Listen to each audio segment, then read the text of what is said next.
Welcome back, everybody. This is the Conservative Outlaw. You are here for the no-nonsense right-side news that you want to hear. They don't want us to see it, and they don't want us to have the information, so people like me are out here bringing it to you in the masses. Make sure you give a like, a subscribe, share with your friends. It helps me out, helps the channel out, helps us get you more information. Let's get into the action. Caroline, who would this White House rather deal with in the Senate, Chuck Schumer or AOC? Well, the president just dealt with Chuck Schumer, and President Trump and Republicans shellacked Chuck Schumer and the entire Democrat Party. After 43 days of Chuck standing out there trying to bravely hold the country hostage and inflict massive pain on the American public, Chuck got absolutely nothing, and now the knives are out for him. As you can see, Jesse, as you just perfectly laid out in your monologue, the Democrat Party is in complete disarray, and the truth is, they have been for 10 years since President Trump came on the political scene. They don't stand for anything good. They just stand for Donald Trump is bad. That's the only thing that unifies their party. And now you see how far they are moving to the left. They ran Senator Gillibrand and Senator Manchin out of town. Now they're running Chucky Schumer out of town. It's too bad he turned into a Palestinian. He did it for nothing, like President Trump says, because his own party is turning against him. And the Democrat Party is truly becoming a full-blown communist party. Well, AOC,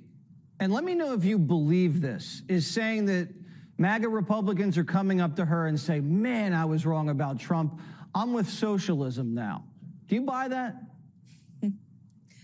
Absolutely not. In fact, I'd like to see some of the people who actually said that to AOC and check their ballots and see if they actually voted for President Trump, because I can assure you MAGA Republicans oppose everything that AOC and the modern day communist Democrat Party stands for. Mass migration and open borders like we saw under the Biden administration, men and women's sports is something MAGA Republicans and frankly the whole country rejects. It's a 90-10 issue. Taxing people to death and taking their money and giving the majority of your income back to the government. That's a horrible idea that has not worked for thousands of years. MAGA Republicans know it, and that's why they overwhelmingly voted to reelect President Trump. And a Democrat that you had in your monologue actually was right about one thing. I don't know his name, but I give him credit for his statement where he said that the Republican Party under President Trump is the party of the working man and woman. And because of President Trump's pro-growth, America First policies, he has spoken directly to the hearts of the forgotten men and women across this country. And that's who the Republican Party is today, thanks to him. Well, Newsom speaking to the people of Brazil. He's a big hot shot. He went down to Latin America. He's talking about global warming. But he could be in a little bit of trouble because the Biden-Harris Justice Department initiated a criminal investigation into like his right-hand woman. What do you think that means? Well, we'll have to see. And I'm very curious. I'll have to find out from our great Attorney General, Pam Bondi, if the Trump DOJ is continuing this investigation that the Biden DOJ launched. Jesse, it's a good question, and we will get on that.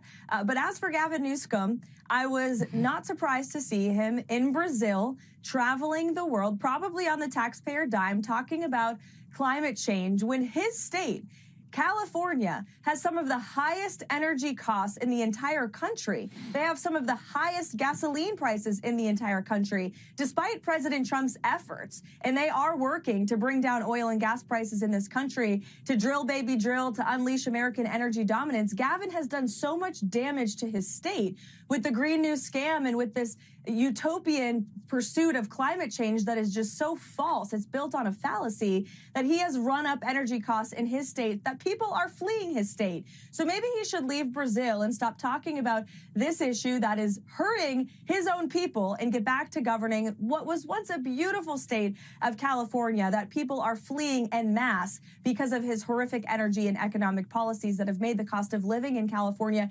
completely out of control.